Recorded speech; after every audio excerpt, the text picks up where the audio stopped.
شروع اللہ کا نام لے کر جو بڑا مہربان نہایت رحم والا ہے۔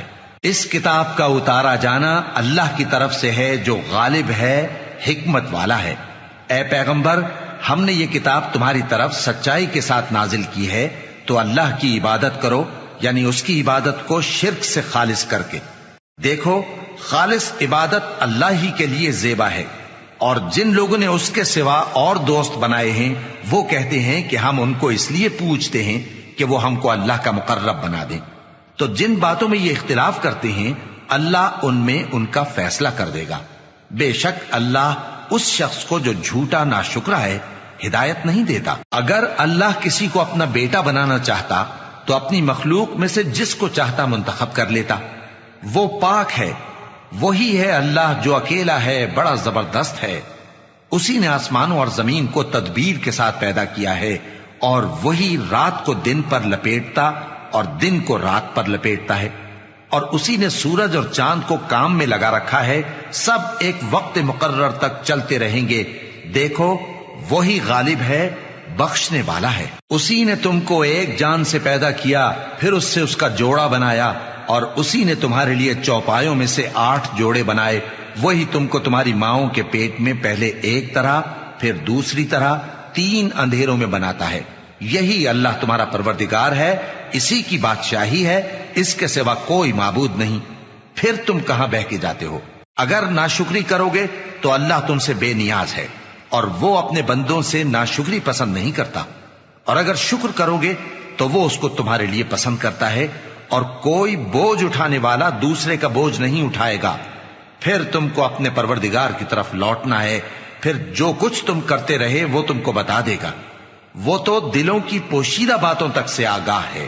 اور جب انسان کو تکلیف پہنچتی ہے تو اپنے پروردگار کو پکارتا ہے، اس کی طرف دل سے رجوع کرتا ہے، پھر جب وہ اس کو اپنی طرف سے کوئی نعمت دے دیتا ہے تو جس کام کے لیے پہلے اس کو پکارتا تھا اسے بھول جاتا ہے، اور اللہ کا شریک بنانے لگتا ہے تاکہ لوگوں کو اس کے رستے سے گمراہ کرے۔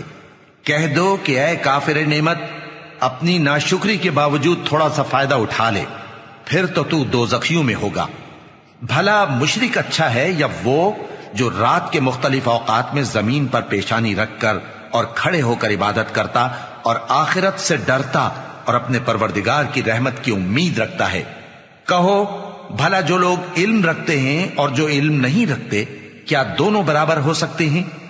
پس نصیحت تو وہی حاصل کرتے ہیں جو عقل مند ہیں۔ اے نبی، میرا پیغام سنا دو۔ اے میرے بندو جو ایمان لائے ہو، اپنے پروردگار سے ڈرو۔ جن لوگوں نے اس دنیا میں نیکی کی ان کے لیے بھلائی ہے، اور اللہ کی زمین کشادہ ہے۔ جو صبر کرنے والے ہیں ان کو بے حساب ثواب ملے گا۔ کہہ دو کہ مجھ سے ارشاد ہوا ہے کہ اللہ کی عبادت کو خالص کر کے اس کی بندگی کروں، اور یہ بھی ارشاد ہوا ہے کہ سب سے پہلے میں فرما بردار بن جاؤں۔ کہہ دو کہ اگر میں اپنے پروردگار کا حکم نہ مانوں تو مجھے بڑے دن کے عذاب سے ڈر لگتا ہے۔ کہہ دو کہ میں اپنے دین کو شرک سے خالص کر کے اللہ ہی کی عبادت کرتا ہوں، اب تم اس کے سوا جس کی چاہو پرستش کرو۔ کہہ دو کہ نقصان اٹھانے والے تو وہی لوگ ہیں جنہوں نے قیامت کے دن اپنے آپ کو اور اپنے گھر والوں کو نقصان میں ڈالا۔ دیکھو، یہی سراسر نقصان ہے۔ ان کے اوپر آگ کے سائبان ہوں گے اور نیچے اسی کے فرش ہوں گے۔ یہ وہ عذاب ہے جس سے اللہ اپنے بندوں کو ڈراتا ہے کہ اے میرے بندو، مجھی سے ڈرتے رہو۔ اور جنہوں نے اس بات سے پرہیز کیا کہ بتوں کو پوجیں اور اللہ کی طرف رجوع کیا، ان کے لیے بشارت ہے۔ تو میرے بندوں کو بشارت سنا دو، جو بات کو غور سے سنتے ہیں پھر سب سے اچھی باتوں کی پیروی کرتے ہیں۔ یہی وہ لوگ ہیں جن کو اللہ نے ہدایت دی، اور یہی عقل والے ہیں۔ بھلا جس شخص پر عذاب کا حکم صادر ہو چکا ہو، تو کیا تم اسے جو دوزخ میں پڑا ہو نکال سکتے ہو؟ لیکن جو لوگ اپنے پروردگار سے ڈرتے ہیں ان کے لیے اونچے اونچے محل ہیں جن کے اوپر بالا خانے بنے ہوئے ہیں اور ان کے نیچے نہریں بہ رہی ہیں۔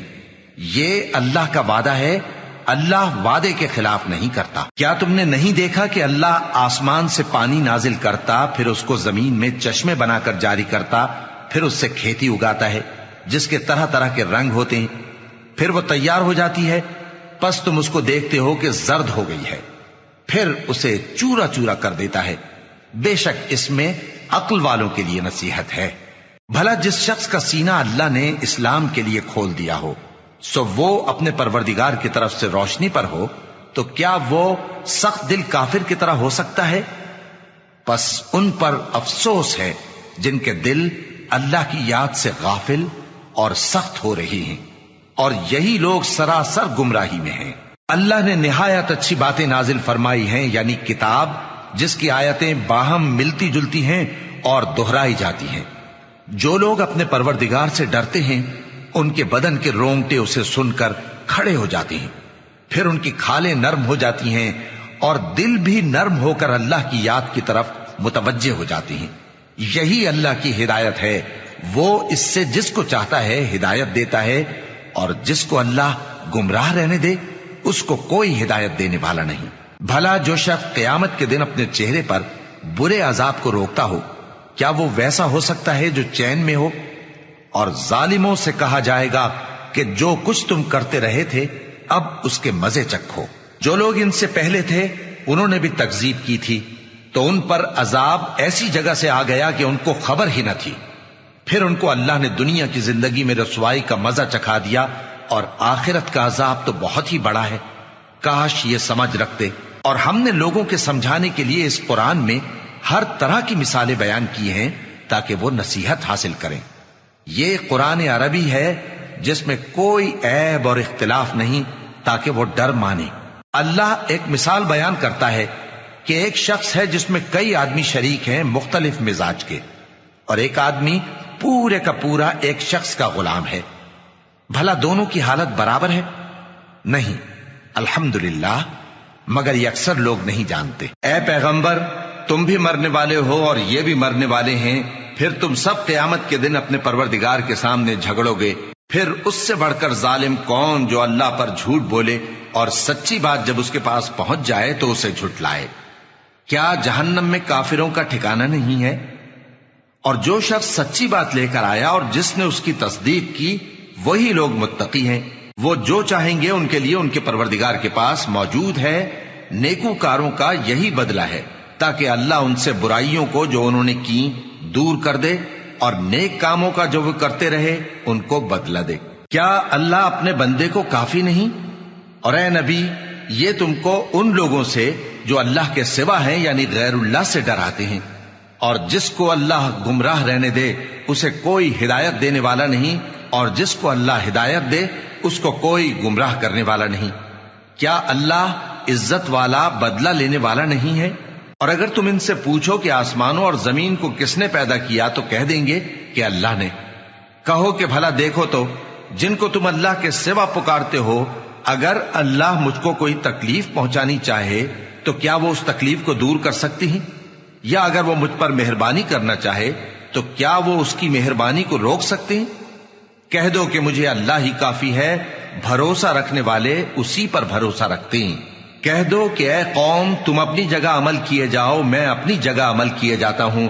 ان قریب تم کو معلوم ہو جائے گا کہ کس پر عذاب آتا ہے جو اسے رسوا کرے گا، اور کس پر ہمیشہ کا عذاب نازل ہوتا ہے۔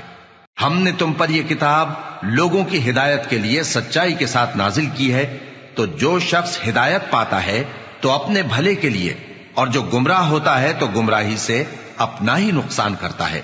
اور اے پیغمبر، تم ان کے ذمہ دار نہیں ہو۔ اللہ لوگوں کے مرنے کے وقت ان کی روحیں قبض کر لیتا ہے، اور جو مرے نہیں ان کی روحیں سوتے میں قبض کر لیتا ہے۔ پھر جن پر موت کا حکم کر چکتا ہے ان کو روک رکھتا ہے، اور باقی روحوں کو ایک وقت مقرر تک کے لیے چھوڑ دیتا ہے۔ جو لوگ غور و فکر کرتے ہیں ان کے لیے اس میں نشانیاں ہیں۔ کیا انہوں نے اللہ کے سوا اور سفارشی بنا لیے ہیں؟ کہو کہ خواہ وہ کسی چیز کا بھی اختیار نہ رکھتے ہوں اور نہ کچھ سمجھتے ہی ہوں تب بھی کہہ دو کہ سفارش تو سب اللہ ہی کے اختیار میں ہے، اسی کے لیے آسمانوں اور زمین کی بادشاہت ہے، پھر تم اسی کی طرف لوٹ کر جاؤ گے۔ اور جب ایک اکیلے اللہ کا ذکر کیا جاتا ہے تو جو لوگ آخرت پر ایمان نہیں رکھتے ان کے دل گھٹ جاتے ہیں، اور جب اللہ کے سوا اوروں کا ذکر کیا جاتا ہے تو فوراً خوش ہو جاتے ہیں۔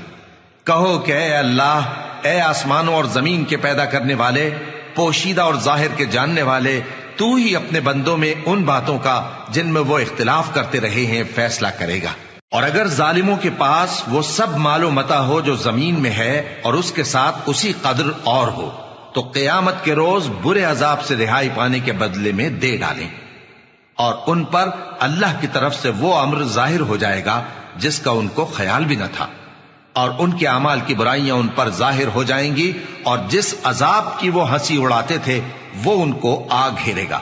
سو جب انسان کو تکلیف پہنچتی ہے تو ہمیں پکارنے لگتا ہے، پھر جب ہم اس کو اپنی طرف سے نعمت بخشتے ہیں تو کہتا ہے کہ یہ تو مجھے میرے علم و دانش کے سبب ملی ہے۔ نہیں، بلکہ وہ آزمائش ہے، مگر ان میں سے اکثر نہیں جانتے۔ جو لوگ ان سے پہلے تھے وہ بھی یہی کہا کرتے تھے، تو جو کچھ وہ کیا کرتے تھے ان کے کچھ کام نہ آیا، آخر ان پر ان کی برائیوں کا وبال پڑ گیا۔ اور جو لوگ ان میں سے ظلم کرتے رہے ہیں ان پر بھی ان کے برے اعمال کا وبال عنقریب پڑے گا، اور وہ اللہ کو عاجز نہیں کر سکتے۔ کیا ان کو معلوم نہیں کہ اللہ ہی جس کے لیے چاہتا ہے رزق کو فراخ کر دیتا ہے اور جس کے لیے چاہتا ہے تنگ کر دیتا ہے؟ جو لوگ ایمان لاتے ہیں ان کے لیے اس میں بہت سی نشانیاں ہیں۔ اے پیغمبر، میری طرف سے لوگوں کو کہہ دو کہ اے میرے بندو، جنہوں نے اپنی جانوں پر زیادتی کی ہے، اللہ کی رحمت سے نا امید نہ ہونا۔ اللہ تو سب گناہوں کو بخش دیتا ہے، بے شک وہی تو ہے بڑا بخشنے والا، بڑا مہربان۔ اور اس سے پہلے کہ تم پر عذاب آ واقع ہو، اپنے پروردگار کی طرف رجوع کرو اور اس کے فرما بردار ہو جاؤ، ورنہ بعد میں تم کو مدد نہیں ملے گی۔ اور اس سے پہلے کہ تم پر ناگہاں عذاب آ جائے اور تم کو خبر بھی نہ ہو، اس نہایت اچھی کتاب کی جو تمہارے پروردگار کی طرف سے تمہاری جانب نازل ہوئی ہے پیروی کرو۔ ایسا نہ ہو کہ اس وقت کوئی شخص کہنے لگے کہ ہائے اس کوتاہی پر افسوس ہے جو میں نے اللہ کا حق ماننے میں کی، اور میں تو ہنسی ہی کرتا رہا، یا یہ کہنے لگے کہ اگر اللہ مجھ کو ہدایت دیتا تو میں بھی پرہیزگاروں میں ہوتا، یا جب عذاب دیکھ لے تو کہنے لگے کہ اگر مجھے پھر ایک دفعہ دنیا میں جانا ہو تو میں نیکوکاروں میں ہو جاؤں۔ ارشاد ہوگا کیوں نہیں، میری آیتیں تیرے پاس پہنچ گئی تھی مگر تو نے ان کو جھٹلایا اور شیخی میں آ گیا اور تو کافر بن گیا۔ اور اے مخاطب، جن لوگوں نے اللہ پر جھوٹ بولا تم قیامت کے دن دیکھو گے کہ ان کے چہرے سیاہ ہو رہے ہوں گے۔ کیا تکبر کرنے والوں کا ٹھکانہ دوزخ میں نہیں ہے؟ اور جو پرہیزگار ہیں ان کی کامیابی کے سبب اللہ ان کو نجات دے گا، نہ تو ان کو کوئی تکلیف پہنچے گی اور نہ وہ غمناک ہوں گے۔ اللہ ہی ہر چیز کا پیدا کرنے والا ہے اور وہی ہر چیز کا نگراں ہے۔ اسی کے پاس آسمانوں اور زمین کی کنجیاں ہیں، اور جنہوں نے اللہ کی آیتوں سے کفر کیا وہی نقصان اٹھانے والے ہیں۔ کہہ دو کہ اے نادانو، تو کیا تم مجھ سے یہ کہتے ہو کہ میں غیر اللہ کی پرستش کرنے لگوں؟ اور اے پیغمبر، تمہاری طرف اور ان پیغمبروں کی طرف جو تم سے پہلے ہو چکے ہیں یہی وہی بھیجی گئی ہے کہ اگر تم نے شرک کیا تو تمہارے اعمال برباد ہو جائیں گے اور تم نقصان اٹھانے والوں میں ہو جاؤ گے، بلکہ اللہ ہی کی عبادت کرو اور شکر گزاروں میں رہو۔ اور انہوں نے اللہ کی قدر شناسی جیسی کرنی چاہیے تھی نہیں کی۔ اور قیامت کے دن تمام زمین اس کی مٹھی میں ہوگی اور آسمان اس کے داہنے ہاتھ میں لپٹے ہوئے ہوں گے، اور وہ ان لوگوں کے شرک سے پاک ہے، بلند و برتر ہے۔ اور جب سور پھونکا جائے گا تو جو لوگ آسمانوں میں ہیں اور جو زمین میں ہیں سب بے ہوش ہو کر گر پڑیں گے مگر وہ جس کو اللہ چاہے۔ پھر دوسری دفعہ سور پھونکا جائے گا تو فوراً سب کھڑے ہو کر دیکھنے لگیں گے، اور زمین اپنے پروردگار کے نور سے چمک اٹھے گی اور اعمال کی کتاب کھول کر رکھ دی جائے گی، اور پیغمبر اور دوسرے گواہ حاضر کیے جائیں گے، اور ان میں انصاف سے فیصلہ کیا جائے گا اور ان کے ساتھ بے انصافی نہیں کی جائے گی۔ اور جس شخص نے جو عمل کیا ہوگا اس کو اس کا پورا پورا بدلہ مل جائے گا، اور جو کچھ یہ کرتے ہیں اس کو سب کی خبر ہے۔ اور کافر گروہ گروہ کر کے جہنم کی طرف ہانکے جائیں گے، یہاں تک کہ جب وہ اس کے پاس پہنچ جائیں گے تو اس کے دروازے کھول دیے جائیں گے، اور اس کے داروغہ ان سے کہیں گے کہ کیا تمہارے پاس تمہیں میں سے پیغمبر نہیں آئے تھے جو تم کو تمہارے پروردگار کی آیتیں پڑھ پڑھ کر سناتے اور تمہارے اس دن کے پیش آنے سے تمہیں ڈراتے تھے؟ وہ کہیں گے کیوں نہیں، لیکن کافروں کے حق میں عذاب کا حکم ثابت ہو چکا تھا۔ کہا جائے گا کہ دوزخ کے دروازوں میں داخل ہو جاؤ، ہمیشہ اس میں رہو گے، سو تکبر کرنے والوں کا برا ٹھکانہ ہے۔ اور جو لوگ اپنے پروردگار سے ڈرتے ہیں ان کو گروہ گروہ کر کے بہشت کی طرف لے جایا جائے گا، یہاں تک کہ جب وہ اس کے پاس پہنچ جائیں گے اس حال میں کہ اس کے دروازے کھولے جا چکے ہوں گے اور اس کے داروغہ ان سے کہیں گے کہ تم پر سلام ہو، تم بہت اچھے رہے، اب اس میں ہمیشہ کے لیے داخل ہو جاؤ۔ اور وہ کہیں گے کہ اللہ کا شکر ہے جس نے اپنے وعدے کو ہم سے سچا کر دیا اور ہم کو اس زمین کا وارث بنا دیا، ہم بہشت میں جہاں چاہیں رہیں، تو اچھے عمل کرنے والوں کا بدلہ بھی کیسا خوب ہے۔ اور تم فرشتوں کو دیکھو گے کہ عرش کے گرد گھیرا باندھے ہوئے ہیں اور اپنے پروردگار کی تعریف و تسبیح کر رہے ہیں، اور ان میں انصاف کے ساتھ فیصلہ کر دیا جائے گا اور کہا جائے گا کہ ہر طرح کی تعریف اللہ ہی کے لیے ہے جو تمام جہانوں کا مالک ہے۔